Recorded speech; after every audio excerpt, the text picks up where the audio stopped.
Hello my dear students, welcome to your master chem channel. कैसे हैं प्यारे बच्चों? Very good. आज मैं Amla Shankar Yadav master chem channel की तरफ से क्लास 12th के बच्चों को सन 2025 यानी 2025 ईयर का क्वेश्चन पेपर सॉल्व करके भेज रहा हूं। प्यारे बच्चों, आपको पता है कि आपका एग्जामिनेशन काफ़ी नज़दीक आ चुका है। ऐसे में आपकी तैयारियां बहुत ही एकदम क्लाइमेक्स पर होनी चाहिए। तो प्यारे बच्चों, मास्टर केम चैनल आपको सन 2025 का पेपर सॉल्व करके भेज रहा है।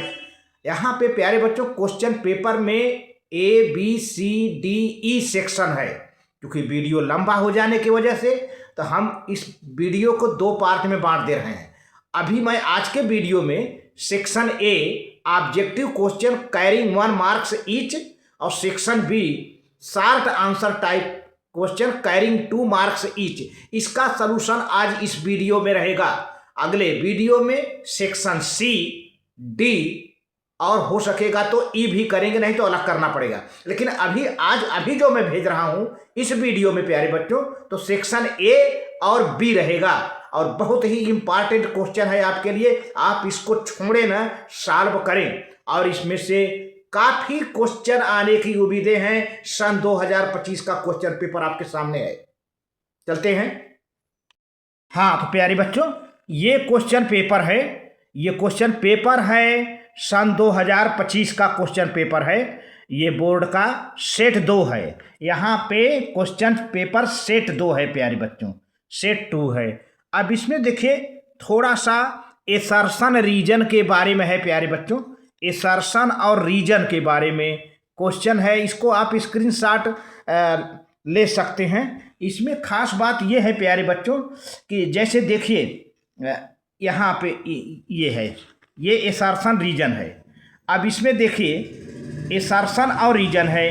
एसर्शन माने कथन, रीजन माने कारण।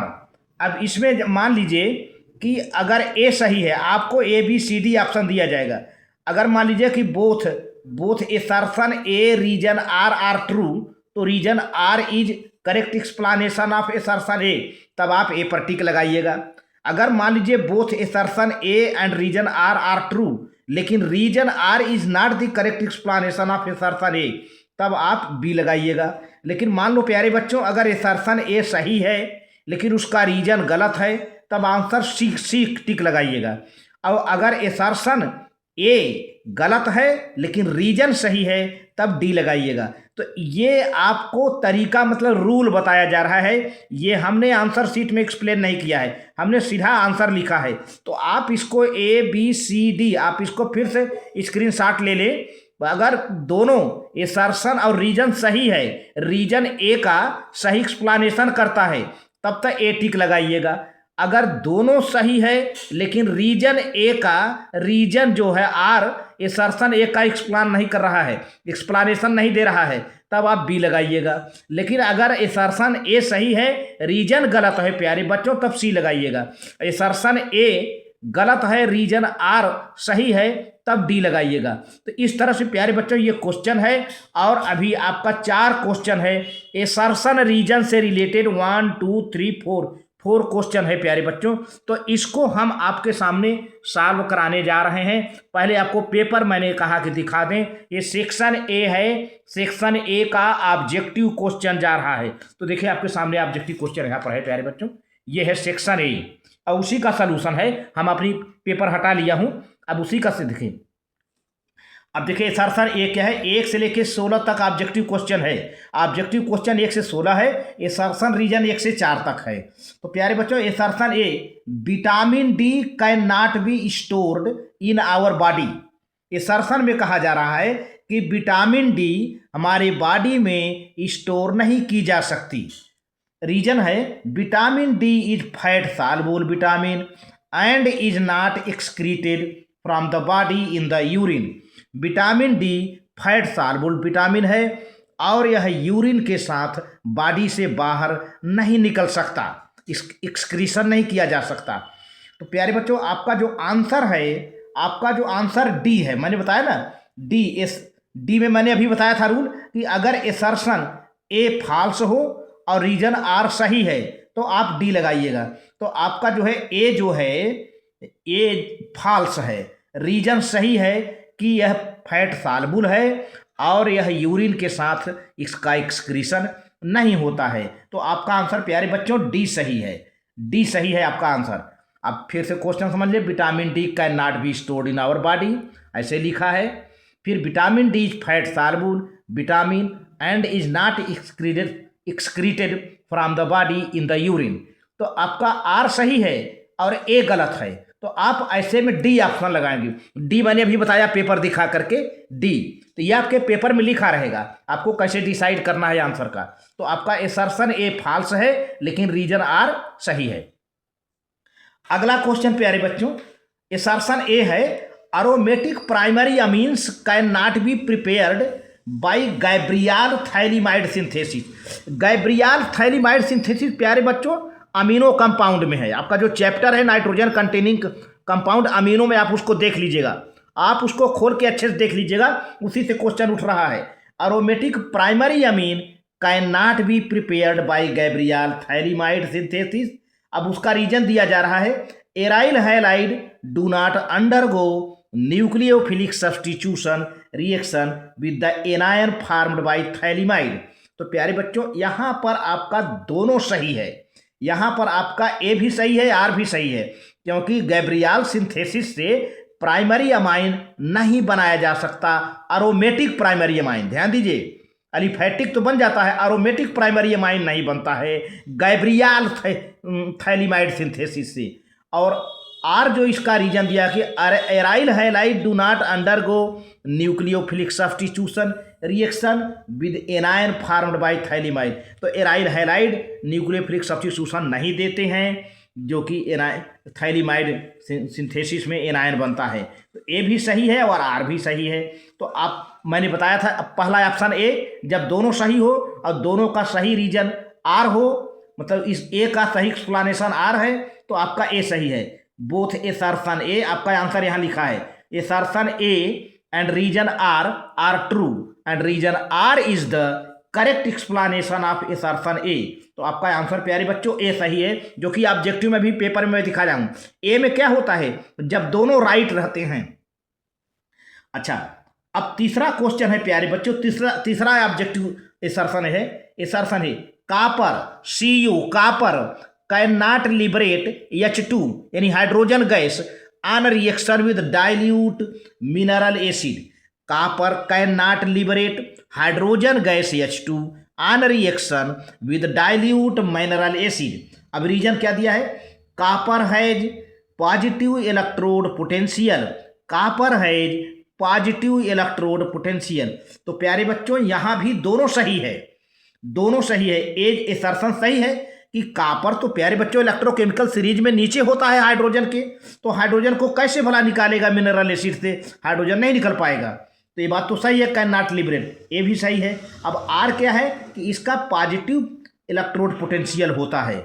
कापर का आप देखिए इलेक्ट्रोकेमिकल सीरीज में जाइए तो हाइड्रोजन के नीचे जितने हैं सबका पॉजिटिव इलेक्ट्रोड पोटेंशियल है, तो कापर का पॉजिटिव इलेक्ट्रोड पोटेंशियल है इसीलिए। तो प्यारे बच्चों आपका एसर्शन ए सही है और ए का सही रीजन आर है, ए को सही ढंग से एक्सप्लेन करता है। तो आपका आंसर ए टिक लगाएंगे ए, यानी both assertion A and reason R true and reason R is the correct explanation of assertion A. तो ये सही है प्यारे बच्चों, आप इसको नोट कर लें। आगे प्रोसीड करता हूं प्यारे बच्चों, बहुत बढ़िया। आप इसको नोट, देखिए ये बोर्ड का क्वेश्चन है, उसी जो पेपर में दिखाया उसी पेपर का सलूशन है, प्यारे बच्चों। इसको आप हाथ से फिसलने मत दीजिएगा, ठीक है। आगे बढ़ता हूं। अब अगला चौथा क्वेश्चन है, देखिए एसर्शन रीजन से लास्ट क्वेश्चन चौथा है। Assertion A, in a first order reaction if the concentration of the reactant is doubled its half life is also doubled. Assertion A में कहा जा रहा है अगर फर्स्ट ऑर्डर रिएक्शन हो और रिएक्टेंट का कंसंट्रेशन डबल कर दिया जाए तो इसका हाफ लाइफ आल्सो डबल्ड। अब इसका रीजन क्या दिया जा रहा है, the half life of A reaction does not depend on the initial concentration of the reactant in first order reaction. तो प्यारे बच्चों यहाँ पर क्या है कि एसर्शन ए जो है गलत है कि कंसंट्रेशन डबल हो जाए तो हाफ लाइफ भी डबल हो जाए, एसर्शन ए गलत है, इसीलिए आपका ऑब्जेक्टिव डी लगा है, डी। जैसा कि मैंने पेपर में बताया है ए बी सी डी, आपका ऑब्जेक्टिव डी सही है। डी तक कब लगता है? जब ए फॉल्स हो और आर ट्रू हो। तो ए एसर्शन आपका गलत दिया जा रहा है क्योंकि यहाँ पर कंसंट्रेशन डबल हो रहा है तो हाफ लाइफ भी कह रहा है डबल, तो ये पूरी तरह से गलत है। अब रीजन क्या है? रीजन आपका ट्रू है क्योंकि हाफ लाइफ जो है, half life of reaction does not depend on the initial concentration, मतलब हाफ लाइफ इनिशियल कंसंट्रेशन के इनडिपेंडेंट है, वो डिपेंड नहीं करता है, तो रीजन आपका सही है। ऐसी हालत में आप कौन सा ऑप्शन चुनेंगे? डी, डी ऑप्शन चुनेंगे। अच्छा, अब अगला 5 से 16 तक के क्वेश्चन प्यारे बच्चों ऑब्जेक्टिव क्वेश्चन हैं, उनको मैं आपको पहले दिखा दूं, इसके बाद आगे प्रोसीड करूं। पहले ये 4 तक तो एसर्शन रीजन हो गया, अब 5 तक के प्यारे बच्चों, 5 तक के जो क्वेश्चन हैं इस तरह के पेपर में क्वेश्चन आए हुए हैं। क्वेश्चन नंबर 5 के देखिए, ये आप देखिए प्यारे बच्चों, ये क्वेश्चन 5 के हैं।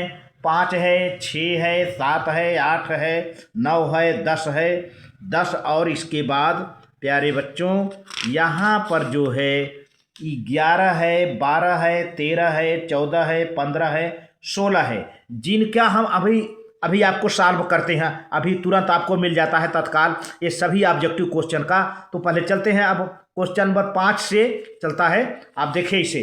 क्वेश्चन नंबर 5 क्या है?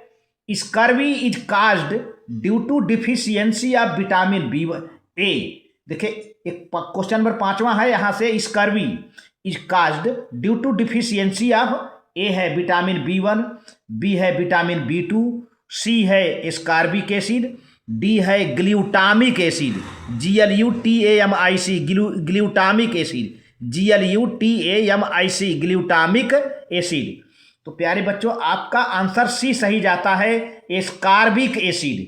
एस्कॉर्बिक एसिड की कमी से स्कर्वी रोग हो जाता है और दांत से मसूड़े से ब्लड आने लगते हैं, स्कर्वी बीमारी है प्यारे बच्चों।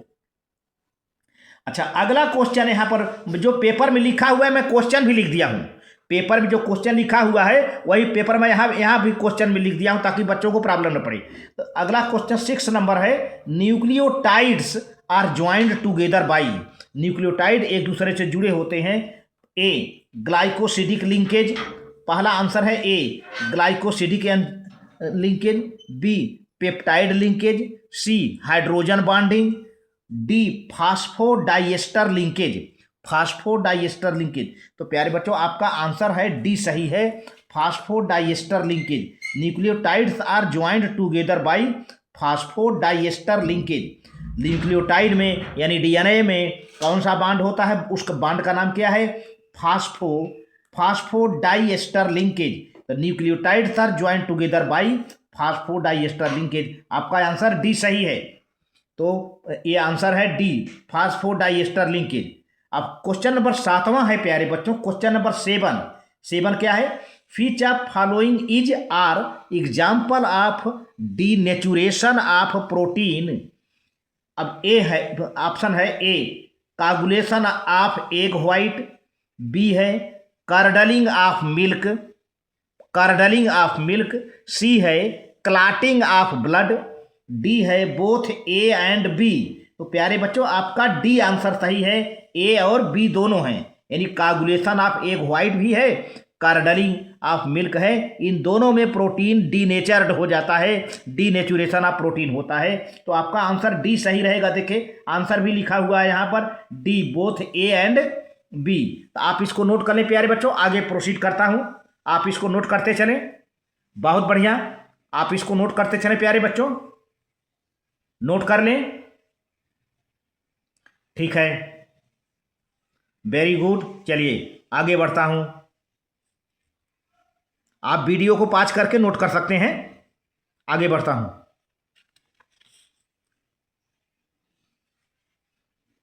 अब 8वां क्वेश्चन है प्यारे बच्चों, 8वां क्वेश्चन, ये क्वेश्चन नंबर 8 है। The conversion of phenol to salicylic acid can be accomplished by, यानी फेनॉल को सैलिसिलिक एसिड में हम कन्वर्ट करते हैं किसके द्वारा? Reimer Tiemann reaction, Friedel Craft reaction, Kolbe reaction, coupling reaction. Coupling reaction. तो प्यारे बच्चों आप देखें, चैप्टर खोलिएगा alcohol phenol and ether, alcohol phenol and ether, या सैलिसिलिक एसिड बनाने के लिए कार्बोक्सिलिक एसिड भी जो है, एल्डिहाइड कीटोन और कार्बोक्सिलिक एसिड से फिनाल से सैलिसिलिक एसिड बनाने की बात है, वहाँ भी आपको मिलेगा एक क्वेश्चन। तो प्यारे बच्चों कोल्बे सिंथेसिस है, आपका आंसर कोल्बे सिंथेसिस है, क्योंकि फिनाल है तो अल्कोहल फिनाल एंड ईथर में आपको मिल जाएगा। आप पेपर को सॉल्व करते जाएं और आप अपनी किताब को खोल के देख सकते, क्योंकि फिनाल है तो अल्कोहल फिनाल ईथर में मिल जाएगा कोल्बे रिएक्शन। कोल्बे रिएक्शन से ही फिनाल को हम किस में बदल देते हैं? सैलिसिलिक एसिड में। बाकी डिटेल अपनी किताब से देखो प्यारे बच्चों। कोल्बे रिएक्शन से, कोल्बे सिंथेसिस से हम फिनाल को सैलिसिलिक एसिड में कन्वर्ट कर लेते हैं। तो आपका आंसर सी सही है, यहाँ पर सी। अगला क्वेश्चन है प्यारे बच्चों, question number 9। What will be formed after oxidation reaction of secondary alcohol? Secondary alcohol का हम अगर ऑक्सीडेशन करते हैं तो प्यारे बच्चों देखिए, प्राइमरी अल्कोहल से तो भाई एल्डिहाइड बन जाता है, लेकिन सेकेंडरी अल्कोहल की ऑक्सीडेशन क्या बन जाएगा प्यारे बच्चों? कीटोन। कीटोन बनेगा। What will be formed after oxidation of secondary alcohol with chromic anhydride, with chromic anhydride. तो प्यारे बच्चों कीटोन बनेगा। आपका आंसर क्या है? बी। बी सही है, कीटोन बनेगा जी, बहुत बढ़िया। अच्छा, अब क्वेश्चन नंबर 10 है यहाँ पर, which is the correct IUPAC name for? ये मेथिल है, ये क्लोरो है, ये बेंजीन रिंग है। तो प्यारे बच्चों यहाँ पर क्लोरीन का नाम क्लोरो से हो जाता है, यानी अंग्रेजी का अक्षर सी आता है। मिथाइल का नाम एम से आता है, तो कौन पहले आता है प्यारे बच्चों? सी आता है। तो जिसमें सी हो, अल्फाबेटिकल नाम हो, सी तब क्लोरो तब मिथाइल। तो आपका आंसर प्यारे बच्चों देखते हैं, 1 क्लोरो, इसको नंबर 1 देंगे, जिसका पहले नंबर आता है। 1 हो जाएगा, 2 हो जाएगा, 3 हो जाएगा, 4 हो जाएगा। जिसका अल्फ़ाबेटिकल नंबर में, अल्फ़ाबेटिकल नाम में जिसका अक्षर पहले से आता है, जिसका अल्फ़ाबेटिकल वर्ड पहले से आता है, उसको हम 1 नंबर देते हैं। तो एक क्लोरो है, फिर ये मिथाइलियम है, तो 1 क्लोरो 4 मिथाइल बेंजीन। यही आंसर आपका सही है। आंसर सी सही है, ए नहीं सही है। देखें, ए में क्या दिया है? मेथिल क्लोरोबेंजीन गलत है, बी में टालुइन गलत है, सी में दिया है 1 क्लोरो 4 मिथाइल बेंजीन, और डी में जरा देख लें 1 मिथाइल 4 क्लोरो। नहीं, तो अल्फाबेटिकल के हिसाब से तो 1 मिथाइल 4 क्लोरोबेंजीन नहीं होगा। आपका आंसर 1 क्लोरो 4 मिथाइल बेंजीन है। Answer C, answer C correct है। सी 1 क्लोरो 4 मिथाइल बेंजीन प्यारे बच्चों IUPAC नेम है इसका। अच्छा, अब आ जाइए कोऑर्डिनेशन केमिस्ट्री से। आप अपनी इस सारे क्वेश्चन को नोट करके आप चैप्टर को खोल के उससे आप चेक कर सकते हैं। Coordination, the diamagnetic species. ये डायामैग्नेटिक क्या है? जिसमें इलेक्ट्रॉन पेयर्ड हो प्यारे बच्चों। कोऑर्डिनेशन कॉम्प्लेक्सेज हैं ये सब। तो ए क्या है? देखिए, ये निकिल टेट्रासाइनोनिकिलेट चूंकि माइनस है, और फिर टेट्राक्लोरोनिकिलेट, फिर क्या है? हेक्सासाइनोफेरेट, हेक्साफ्लोरोकोबाल्टेट। तो प्यारे बच्चों आपका आंसर है टेट्रासाइनोनिकिलेट। टेट्रासाइनोनिकिलेट आपका आंसर ए सही है, ए सही है। डाईमैग्नेटिक हैं, ये डाईमैग्नेटिक है प्यारे बच्चों। पूछा गया है डाईमैग्नेटिक स्पेसीज, तो ABCD है, इसमें डाईमैग्नेटिक यही है। सारे इलेक्ट्रॉन पेयर्ड हो जाएंगे निकिल के। यहाँ पर देखिए एटॉमिक नंबर कोबाल्ट का 27 दिया है, आयरन का 26 दिया है, निकिल का 28 दिया है। आप इसको सॉल्व कर सकते हैं अपनी किताब के मदद से। अब कोऑर्डिनेशन केमिस्ट्री से क्वेश्चन उठ रहा है, कोऑर्डिनेशन कंपाउंड से क्वेश्चन उठा हुआ है। The diamagnetic species is the tetracyanonickelate, यानी CN4 है, यहाँ पे निकिल है, और ये स्क्वायर ब्रैकेट है, -2 है, तो निकिलेट नाम में ए लग जाए, 8 लग जाएगा प्यारे बच्चों। आप इसको नोट करें तो आगे प्रोसीड करते हैं। क्वेश्चन नंबर 12, 13, 14 15 और 16 की बात अगले पेज में होगी, लेकिन पहले आप इसको नोट करें प्यारे बच्चों। बहुत बढ़िया जी, आप नोट कर लें, आप नोट कर लें प्यारे बच्चों, ठीक है,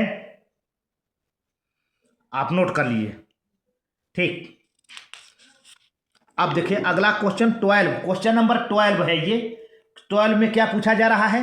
कॉम्प्लेक्स आयन, कॉम्प्लेक्स आयन एक कोबाल्ट है और पेंटामाइन है, और ये देखिए ये NO2 है और ब्रैकेट के बाहर +2 है, और अगला क्या है? कोबाल्ट है, पेंटामाइन है, फिर ONO है, +2 है R।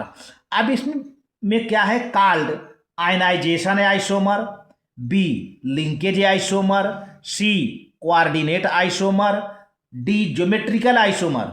तो प्यारे बच्चों ध्यान दीजिए, मैंने ये बार बार मेरा कहना है कि जो लिगैंड है, यहाँ पर अमोनिया है, दोनों में अमोनिया है, उसकी बात तो छोड़ दो। यहाँ NO2 है, NO2 का मतलब पहले नाइट्रोजन है, तो सेंट्रल मेटल से नाइट्रोजन लिंक होगा, कोबाल्ट से नाइट्रोजन लिंक होगा। लेकिन यहाँ पर ONO है, तो यहाँ पर सेंट्रल मेटल से प्यारे बच्चों जो इलेक्ट्रॉन डोनेट कर रहा होगा वह नाइट्रोजन नहीं होगा, ऑक्सीजन होगा। तो यहाँ पर देखिए लिंकेज अलग अलग है, यहाँ नाइट्रोजन की लिंकेज है सेंट्रल मेटल से, nitrogen is donating electron pair to central metal, but here oxygen is donating electron pair to central atom. तो लिंकेज अलग अलग है, NO2 यहाँ भी है, NO2 यहाँ भी है, देखिए 2 ऑक्सीजन है, लेकिन यहाँ ऑक्सीजन पहले लिखा हुआ है, बीच में नाइट्रोजन है, तो इसका मतलब ऑक्सीजन लिंक है कोबाल्ट से। तो प्यारे बच्चों कैसा आइसोमर शो करेगा? तो 4 ऑप्शन आपके पास दिया है, ionization isomer, linkage isomer, coordination isomer, geometrical isomer. तो प्यारे बच्चों आपका आंसर बहुत ही मस्त आंसर पड़ा हुआ है, लिंकेज आइसोमर। लिंकेज यहाँ पर लिखा हुआ है, लिंकेज आइसोमर है, ये दोनों आपस में एक दूसरे के लिंकेज आइसोमर हैं, क्योंकि लिगैंड जो है अलग अलग तरीके से जुड़े हैं अमोनिया को छोड़ करके। बाकी दूसरा लिगैंड यहाँ पर नाइट्रोजन जुड़ा है, तो यहाँ पर ऑक्सीजन जुड़ा है, तो लिंकेज आइसोमर हैं। क्वेश्चन नंबर 13 की बात करते हैं प्यारे बच्चों। द एलिमेंट हैविंग AR, देखिए ये ब्रैकेट में AR है argon, 3D10 4s1 electronic configuration is. तो प्यारे बच्चों एक ऐसा कोई एलिमेंट है जिसका AR 3D10 4s1 electronic configuration है, कौन एलिमेंट हो सकता है? आप जोड़ लो, आर्गन का कितना होता है 18, और 3D10 है 18 10 28, एक यहाँ पर है 29। तो कापर की प्यारे बच्चों एटॉमिक नंबर क्या होती है? 29। ये कापर है Cu, copper, zinc, chromium, manganese, सीधी सी बात है, कापर एलिमेंट है कापर एलिमेंट है। ये जो इलेक्ट्रॉनिक कॉन्फ़िगरेशन है किस एलिमेंट की है, आपसे ये क्वेश्चन किया जा रहा है। अब यहाँ पर अगर आपको एटॉमिक नंबर मालूम रहेगा तो प्यारे बच्चों कर लोगे। अब पता है कि आर्गन का कितना होता है, अकेले आर्गन का होता है 18। अब 3D10 है तो 10 मिला दो, 18 में 10 मिला दो, 28, 28 हुआ। 28 में 4s1 एक और है, 28 29। अब कापर का प्यारे बच्चों एटॉमिक नंबर 29 होता है, तो कौन सा एलिमेंट हो सकता है? कापर। तो आपका आंसर ए सही है, ए आंसर सही है प्यारे बच्चों। तो यहाँ पर लिखा हुआ है ए, कापर एटॉमिक नंबर 29, मैंने लिख भी दिया है, अपने से मैंने लिख दिया है 29 है। अच्छा अगला क्वेश्चन 14 है, 14वां क्वेश्चन है 14 question. The number of molecules that react with each other in an elementary reaction is measure of. Elementary reaction में नंबर ऑफ मॉलिक्यूल जो रिएक्ट करते हैं एलिमेंट्री स्टेट में, तो क्या कहा जाएगा? 4 ऑप्शन दिया है, A activation energy of the reaction, B stoichiometric of reaction, C molecularity of the reaction, D order of the reaction. तो आर्डर तो हो नहीं सकेगा, स्टाइकोमेट्रिक होगा नहीं, एक्टिवेशन एनर्जी होगा नहीं, मॉलिक्यूलरिटी होगा प्यारे बच्चों। मॉलिक्यूलरिटी यानी number of molecules, number of elements participating in the reaction. आपका आंसर सी सही है, मॉलिक्यूलरिटी ऑफ द रिएक्शन। आप इसको नोट करते चलें। क्वेश्चन नंबर 14 है, अभी 2 क्वेश्चन रह गए हैं ऑब्जेक्टिव के, 15 और 16। इसको पहले नोट कर लो प्यारे बच्चों। बहुत बढ़िया। आप इसको नोट कर ले वीडियो को पॉज करके। ठीक, वेरी गुड प्यारे बच्चों। ये है question number 15। Question number 15 start हो रहा है नया आपके सामने। Which among the following statement is false. मतलब जो गलत है उसको आपको बताना है, सही वाले को नहीं बताना है। क्वेश्चन को तरीका पहले समझिए, आप लोग जल्दबाजी करते हो आंसर देने में। Which among the following statement is false, माने 4 स्टेटमेंट दिए गए हैं ABCD के रूप में, ABCD के रूप में 4 स्टेटमेंट दिए गए हैं, जिसमें एक स्टेटमेंट गलत होगा, 3 स्टेटमेंट सही है। तो जो 3 स्टेटमेंट सही होगा वो आंसर मत देना, गलत वाला खोजिए, जो गलत हो वही आपका आंसर बनेगा। क्योंकि विच स्टेटमेंट इज फॉल्स, झूठा हो, जो गलत हो।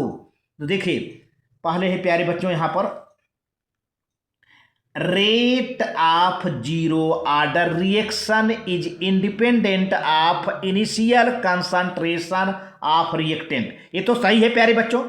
जीरो ऑर्डर का रिएक्शन जो है इनिशियल रिएक्टेंट के इनिशियल कंसंट्रेशन पर इंडिपेंडेंट करता है। जीरो ऑर्डर का रिएक्शन रिएक्टेंट के कंसंट्रेशन पर इंडिपेंडेंट है, मतलब डिपेंड नहीं करता। ये तो स्टेटमेंट सही है, इसका मतलब ये आंसर नहीं हो सकता। अगला बी आंसर देखिए प्यारे बच्चों, half life of zero order reaction is inversely proportional to the rate constant. तो ये भी तो प्यारे बच्चों सही है। Half life of zero order reaction is inversely proportional to the rate constant, ये भी सही है, ये भी आपका आंसर नहीं हो सकता है। अच्छा सी देखिए, मॉलिक्यूलरिटी ऑफ रिएक्शन में भी जीरो, जीरो ऑर्डर का रिएक्शन की मॉलिक्यूलरिटी जीरो हो सकता है, ये तो गलत जा रहा है। अब तनी डी देख लें, डी तो फाइनल हो जाए आपका आंसर। डी में क्या कहा जा रहा है, for a first order reaction T half is equal to 0.693 upon K. ये तो डी बिल्कुल सही है, ये तो पूरा इक्वेशन है, ये इक्वेशन है T half is equal to 0.693 upon K, ये तो इक्वेशन ही दे दिया, तो ये डी सही है। यानी सी आपका गलत स्टेटमेंट है। आपका स्टेटमेंट जो है ए सही है, बी सही है, डी सही है, सी वाला टोटल गलत है। तो आपका आंसर क्या है, मॉलिक्यूलरिटी ऑफ रिएक्शन में भी जीरो, करेक्ट आंसर। तो इस तरह से आंसर का सिलेक्शन किया जाता है प्यारे बच्चों। अच्छा अब क्वेश्चन नंबर 16 लास्ट, जो ऑब्जेक्टिव का लास्ट क्वेश्चन है, the charge required for reduction of 1 mole of MnO4 minus two MnO2। MnO4 minus को जो है MnO2 में रिड्यूस करने के लिए कितना चार्ज की जरूरत है। अब आंसर 4 दिया है, 1 Faraday, 3 Faraday, 5 Faraday, 6 Faraday, 6 Faraday. तो प्यारे बच्चों यहां पर आपका 3 फैराडे आंसर है। 3 फैराडे इलेक्ट्रोकेमिस्ट्री से क्वेश्चन है, आप खोल करके उसको सॉल्व करिए। 3 फैराडे जरूरत है, आपका करेक्ट आंसर 3 फैराडे है। तो इस तरह से ऑब्जेक्टिव क्वेश्चन आपका खत्म हो गया। अब सेक्शन बी यहाँ पर लिखा हुआ है। सेक्शन बी में ऐसे क्वेश्चन हैं, शार्ट आंसर 17 से 21 तक का, क्योंकि 16 तक यहाँ हो गया। अब 17 से 21 question short answer type question carrying 2 marks each, जो कि हर एक क्वेश्चन पर 2 नंबर आपको मिलेगा, 2 मार्क्स मिलेगा, 2 मार्क्स मिलेगा सेक्शन बी से। सेक्शन ए का हमने पूरा सलूशन दे दिया है, सेक्शन बी का आप सलूशन देने जा रहे हैं। तो सेक्शन बी में प्यारे बच्चों, सेक्शन बी में आप तैयार हो जाइए। सेक्शन बी के लिए आप तैयार हो जाइए। सेक्शन बी का प्यारे बच्चों ये क्वेश्चन है, थोड़ा इसमें आप देख लीजिए।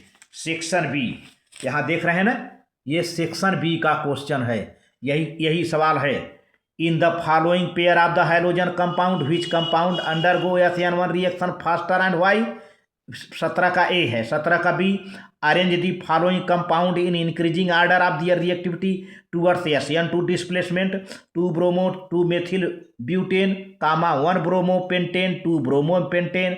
फिर 18वां है, a reaction is second order with respect to reactant, how is the rate of the reaction affected if the concentration of the reaction is पहला डबल्ड, दूसरा रिड्यूस्ड टू हाफ, फिर क्रोमाइट FeCr2O4, क्रोमाइट ओर है, iron का ore है, is fused with sodium carbonate in the presence of air to give yellow solution of compound A. Then compound A on acidification gives compound B. Compound B on reaction with KCl forms orange coloured compound C and acidified solution of C oxidizes to Na2SO3 to D। Identify A B C D। इस तरह से B है, 20 है, 21 का A और B है। तो सारा हम क्वेश्चन लिख करके आपको एक्सप्लेन करते हैं। पहले हम पेपर का क्वेश्चन ऐसे सेक्शन वाइज दिखाते जा रहे हैं ताकि बच्चे समझ जाएं कि आखिर बोर्ड में क्वेश्चन आता कैसे है। तो प्यारे बच्चों चलते हैं पहले सेक्शन बी का क्वेश्चन नंबर 17, 18, 19, 20, 21 को सॉल्व करते हैं। चलते हैं प्यारे बच्चों, ये अब आप जो है अगले पेज पर ये सेक्शन बी का सलूशन मिलेगा आपको। ये देखिए है ये मैंने क्वेश्चन जो पेपर में लिखा हुआ था, ये क्वेश्चन भी मैंने लिख दिया ताकि बच्चे क्वेश्चन नोट कर सकें। यहाँ बड़े अक्षर में है क्वेश्चन क्या है, 17 का ए है और 17 का बी है। ए में क्या कहा जा रहा है, in the following pair of the hydrogen compound which compound undergoes SN1 reaction faster. तो प्यारे बच्चों SN1 की बात कर रहा है, तो SN1 में तो कार्बोकैटायन बनता है।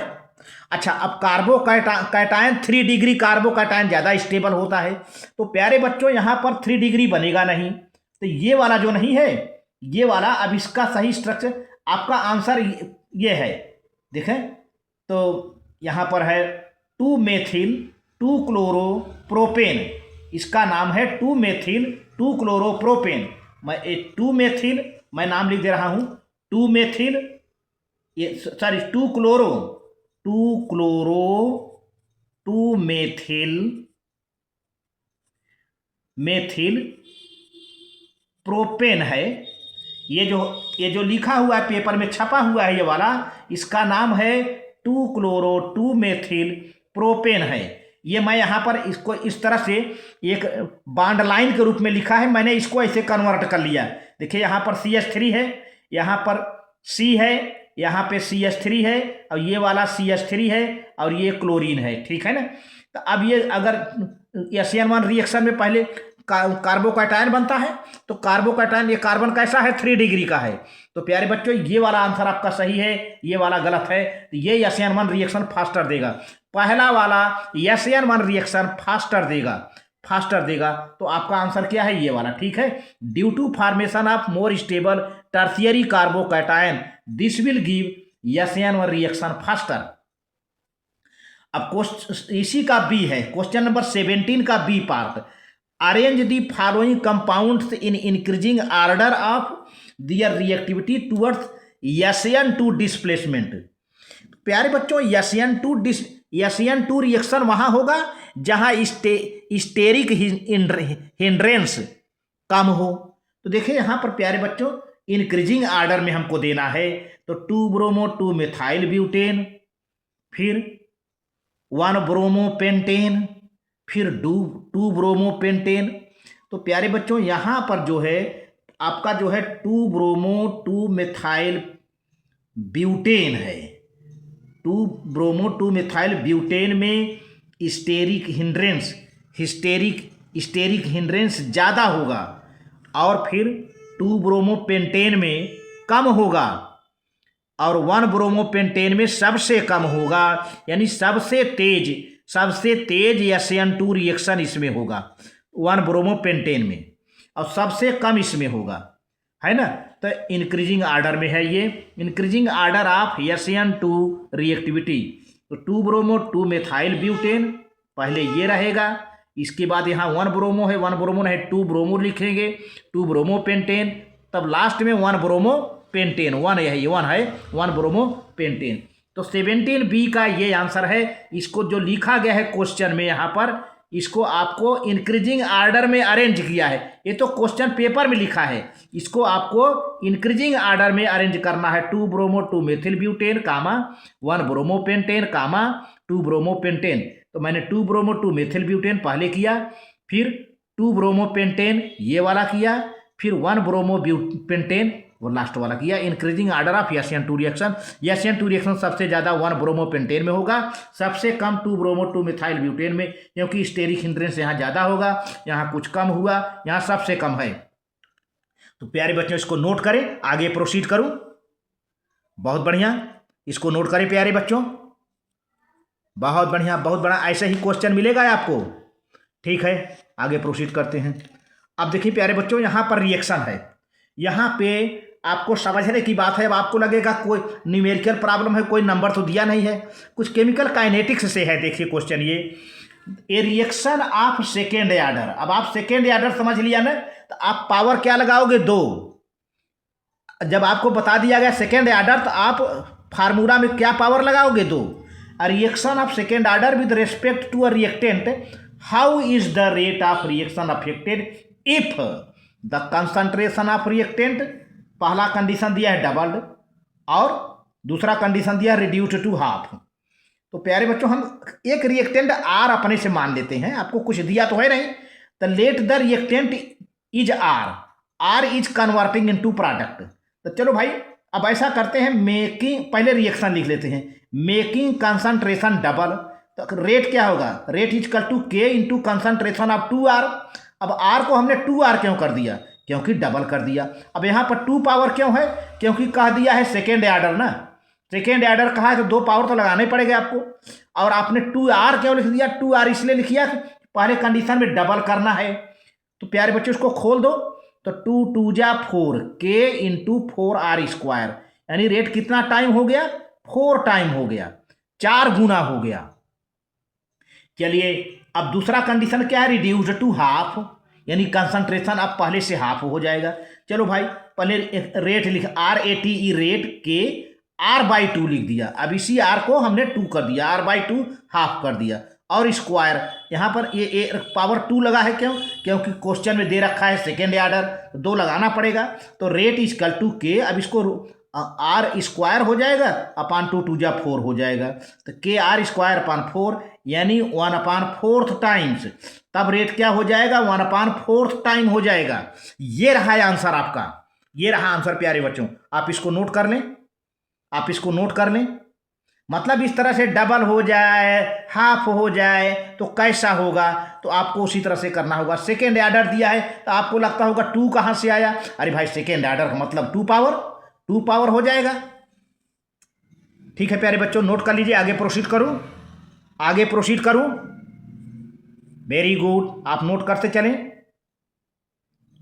ठीक है, अब चलिए क्वेश्चन नंबर 19 अभी जो मैंने बताया है कि देखिए ये क्वेश्चन है, पहले क्वेश्चन को समझिए। क्वेश्चन को इसीलिए आपको 15 मिनट बोर्ड एग्जामिनेशन में 15 मिनट क्वेश्चन पेपर को पढ़ने के लिए दिया जाता है। 15 मिनट या 10 मिनट जो भी हो, आपको केयरफुली पेपर को पढ़ने के लिए समय दिया जाता है। आप केयरफुली पेपर को पढ़िए, तब आप हो सकता है काफ़ी कुछ आंसर सही दे सकें। देखिए व्हेन FeCr2O4, इसको कहते हैं क्रोमाइट। FeCr2O4 को क्या कहते हैं, क्रोमाइट, CHROMITE, क्रोमाइट ओर है, ये आयरन का ओर है, अयस्क है। When FeCr2O4 is fused with sodium carbonate Na2O3, माने अब FeCr2O4 को हम Na2CO3 से सोडियम कार्बोनेट के साथ गर्म करते हैं, फ्यूज कराते हैं इन द प्रेजेंस ऑफ एयर, तब क्या होता है, it gives A yellow solution of compound ए, तब एक येलो रंग का, पीले रंग का सोल्यूशन बनता है जिसका नाम कंपाउंड ए है। अब नाम नहीं बताया जा रहा, इसी ए को तो पहचानना है। फिर क्या होता है, compound A on acidification gives compound B. अब जो कंपाउंड येलो रंग का ए मिला है उसको एसिडिफाई कर दीजिए, एसिड मिला करके एसिडिफाई कर दीजिए, तो एक कंपाउंड नया बन जाता है बी। अच्छा, अब बी को भी पहचानना है, फिर आगे बढ़ रहे हैं। अब इस बी को क्या किया जाए, बी का हम रिएक्शन कर देते हैं पोटेशियम क्लोराइड से। जो कंपाउंड बी बना है उसका हम पोटेशियम क्लोराइड से रिएक्शन करवाते हैं, तो एक ऑरेंज कलर का कंपाउंड नया बन जाता है जिसका नाम है सी। इसको भी पहचानना है भाई। अब इसके बाद क्या करते हैं, on acidified solution of compound C. Compound C को एसिडिफाई करके, एसिड मिलाकर एसिडिफाई करके उसका ऑक्सीडेशन कर देते हैं सोडियम सल्फाइड से, यानी A2SO3 से, एक नया कंपाउंड डी मिल जाता है। तो अब आपको लास्ट में क्वेश्चन क्या किया जा रहा है, identify A B C and D. तो बीच बीच में जो बन रहे हैं उनको आप पहचानो क्या है।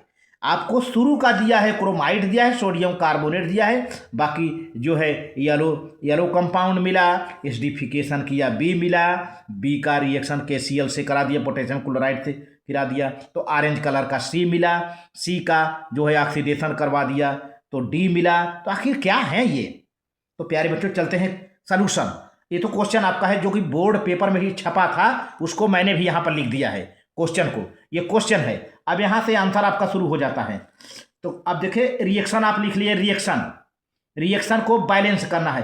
4FeCr2O4, ये क्रोमाइट है, 4 आप लिखते चले, 4FeCr2O4 प्लस 8 यानी A2CO3, सोडियम कार्बोनेट का 8 मॉलिक्यूल है, 8 मॉलिक्यूल, 8 यानी A2CO3, यानी A2CO3 सोडियम कार्बोनेट, फिर प्लस 7O2 यानी ऑक्सीजन का 7 मॉलिक्यूल, 7O2, फिर एरो का निशान है, ऊपर डेल्टा बना है, मतलब हीट किया जा रहा है, गर्म किया जा रहा है, ये इजकल टू है, एरो का एरो है निशान, 7O2, इसके बाद हीट एरो है ना।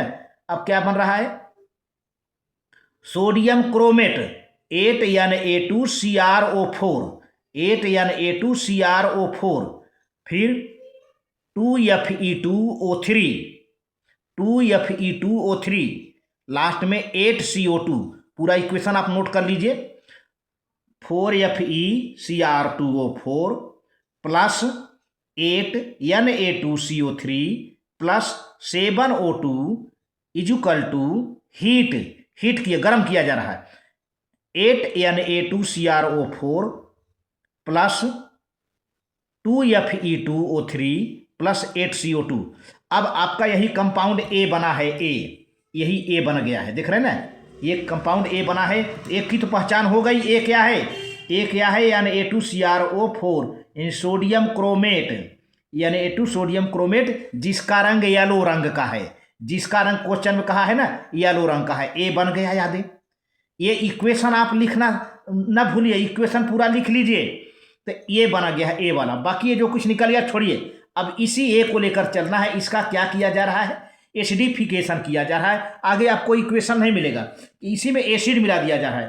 तो इसी ए में यानी A2CrO4 यानी सोडियम क्रोमेट में आप एसिड मिला देंगे। ऑन एसिडिफिकेशन ऑफ यानी A2CrO4 गिव्स यानी A2Cr2O7 सोडियम डाइक्रोमेट बन गया, सोडियम डाइक्रोमेट। तो आपका बी मिल गया, आपका क्या मिल गया, ये बी मिल गया प्यारे बच्चों, बी मिल गया, ये सोडियम डाइक्रोमेट। तो बी सोल्यूशन क्या है, सोडियम डाइक्रोमेट यानी A2Cr2O7, बी है ये बी। तो बी का नाम यहाँ मैं लिख दिया हूँ आंसर में, यानी A2Cr2O7 सोडियम डाइक्रोमेट। ये ऑरेंज कलर का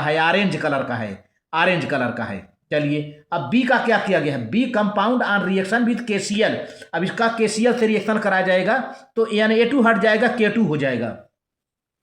तो on treatment of sodium dichromate with KCl produce potassium dichromate K2Cr2O7।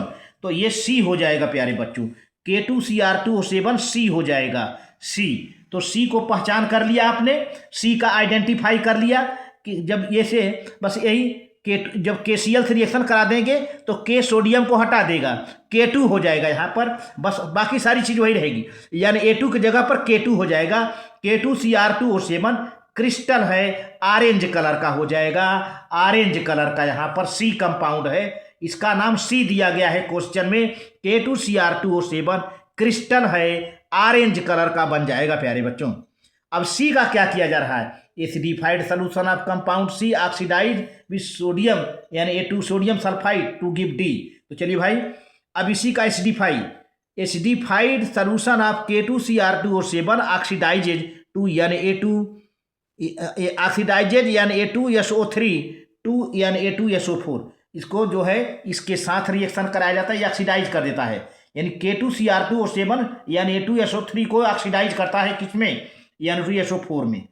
तो ये K2Cr2O7 Na2SO3 को ऑक्सीडाइज करता है किसमें, Na2SO4 में। तो आपका डी कंपाउंड क्या हुआ, सोडियम सल्फेट Na2SO4। यहाँ तो Na2SO3 है, 3। अब यहाँ पर जब इसका ऑक्सीडेशन हो जाएगा, किससे, K2Cr2O7 से, क्योंकि K2Cr2O7 ऑक्सीडाइजिंग एजेंट है। Na2SO3 को ऑक्सीडाइज कर देगा किसमें, Na2SO4 में। तो आपका डी वाला जो कंपाउंड है Na2SO4 होगा, सोडियम सल्फेट हो जाएगा। प्यारे बच्चों, सबका नाम, सबका हमने ए का, बी का, सी का, डी का हमने पहचान करवा दिया, बता भी दिया। इसी टाइप का क्वेश्चन है, इसको आप नोट कर लें प्यारे बच्चों, इसको नोट कर लें अपने कॉपी में, आप नोट कर लें। तो आगे प्रोसीड करता हूं। क्वेश्चन नंबर 20 की बात होती है, ये 19 क्वेश्चन है, क्वेश्चन नंबर 19 है ये, अब 20 की बात होती है। पहले इसको नोट कर लें, बहुत बढ़िया, आप इसको नोट करते चलें प्यारे बच्चों, वेरी गुड, अच्छे से नोट कर लें। ये इक्वेशन जरूर नोट कर लें, क्योंकि ये 7O2 है, 7O2 है। इक्वेशन बहुत ज़रूरी है, क्योंकि इसी से सब कुछ चला हुआ है। चलिए आगे बढ़ते हैं। अब क्वेश्चन नंबर 20 है प्यारे बच्चों, 20 क्वेश्चन नंबर है, क्वेश्चन नंबर 20। ये क्वेश्चन इनर ऑर्बिटल और आउटर डी ऑर्बिटल की बात है ना, और कोऑर्डिनेशन कंपाउंड से है। कोऑर्डिनेशन का इसको लिखने के बाद एक बार इनर डी ऑर्बिटल और आउटर डी ऑर्बिटल पॉइंट को लेकर के आप अपना किताब खोल करके उससे जरूर पढ़ लीजिएगा, है ना। तो देखिए, एक्सप्लेन CONS3 6 और फिर +3, यानी hexammine cobalt ion is an inner orbital complex, whereas hexammine nickel, ये +2 है, is an outer orbital complex. Atomic number है आप कोबाल्ट 27, निकिल 28। तो आप एक्सप्लेन करिए कि हेक्सामाइन कोबाल्ट इनर ऑर्बिटल कॉम्प्लेक्स है और हेक्सामाइन निकिल आउटर ऑर्बिटल कॉम्प्लेक्स है, जबकि कोबाल्ट का एटॉमिक नंबर 27 है, निकिल का एटॉमिक नंबर 28 है। प्यारे बच्चों, आप इसको एक्सप्लेन करिए कि इनर ऑर्बिटल आउटर ऑर्बिटल का क्या होता है प्यारे बच्चों। तो देखिए, ऐसा होता है ना कि जब इनर ऑर्बिटल होता है प्यारे बच्चों, इनर ऑर्बिटल की बात होती है तो उसमें कौन सा हाइब्रिडाइजेशन होता है, D2sp3, ये इनर के लिए है, D2sp3। जब आउटर होता है प्यारे बच्चों तो sp3d2, ये किसके लिए, आउटर के लिए, आउटर डी ऑर्बिटल। यहाँ पर इनर डी ऑर्बिटल है, आउटर डी ऑर्बिटल, आप इसको नोट कर सकते हैं। ये हाइब्रिडाइजेशन है जो है, ये दोनों ऑक्टाहेड्रल हैं। अगर D2 पहले है तो आप समझिए कि इनर डी ऑर्बिटल यूज हुआ है, अगर D2 बाद में है आप समझिए आउटर डी ऑर्बिटल है। दोनों ऑक्टाहेड्रल हैं प्यारे बच्चों। तो देखिए पहले, अब हम सॉल्यूशन करते हैं पहले का। यहाँ पर 1 नंबर हमने लिख दिया, सॉल्यूशन 1 पहले का, यानी hexammine cobalt. In case of hexammine cobalt यानी CONS3 ब्रैकेट बंद है, स्क्वायर +3 चार्ज है, presence of NS3, the 3d electrons pair up leaving two d orbitals. 3d electron प्यारे बच्चों पेयर्ड हो जाते हैं, 2 d orbital leaving 2d orbitals empty.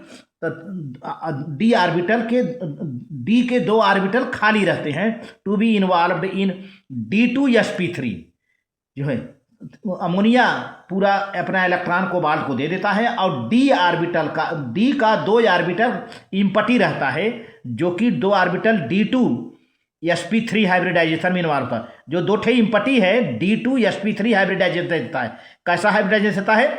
D2 देता है, D2। तो अब आप देखो D2 पहले लिखा है ना, तो कौन सा होगा? तो farming inner D orbital complex. तो ये कैसा कॉम्प्लेक्स है? इनर डी ऑर्बिटल कॉम्प्लेक्स है। पहला वाला कैसा है? इनर, क्योंकि पहला वाला कैसा हाइब्रिडाइजेशन दे रहा है? हाइब्रिडाइजेशन दे रहा है D2 sp3। तो इनर डी ऑर्बिटल है, इनर डी ऑर्बिटल कॉम्प्लेक्स है या इनर ऑर्बिटल कॉम्प्लेक्स है, D2 sp3 जो है हाइब्रिडाइजेशन देता है। अच्छा, सेकेंड वाला क्या है? आप इसको अपनी किताब, चूंकि दो नंबर का है, शार्ट आंसर है, आप चाहें तो अपनी किताब में खूब डिटेल रूप में इसको खोल करके देख सकते हैं इसे। तो in the case of NiNH3 6+2 charge है यहाँ पर, तो nickel is in 2 oxidation state. Nickel का ऑक्सीडेशन स्टेट 2 है and has D8 configuration. D8 configuration, इसका जो D ऑर्बिटल है, D में 8 इलेक्ट्रॉन है, D8 configuration. The hybridization involved is sp3d2। इस कॉम्प्लेक्स में कौन सा हाइब्रिडाइजेशन होता है प्यारे बच्चों? sp3d2। आप बना के देख लीजिएगा, अपनी किताब से देख करके बना कर देख लीजिएगा, sp3d2 हाइब्रिडाइजेशन मिलेगा निकिल हेक्सामाइन निकिल में। फार्मिंग आउटर, देखिए D2 बाद में है ना, D2 बाद में है। Farming outer orbital complex, outer orbital complex. इस तरह से प्यारे बच्चों क्वेश्चन नंबर 20 का हो गया। अब क्वेश्चन नंबर 21 में 2 क्वेश्चन है, आर करके, ROR करके। अगर आपको एक ठो बढ़ के दिया है तो उसमें से कोई एक ठो करना होगा आपको, ये नहीं कि दोनों कर दीजिए।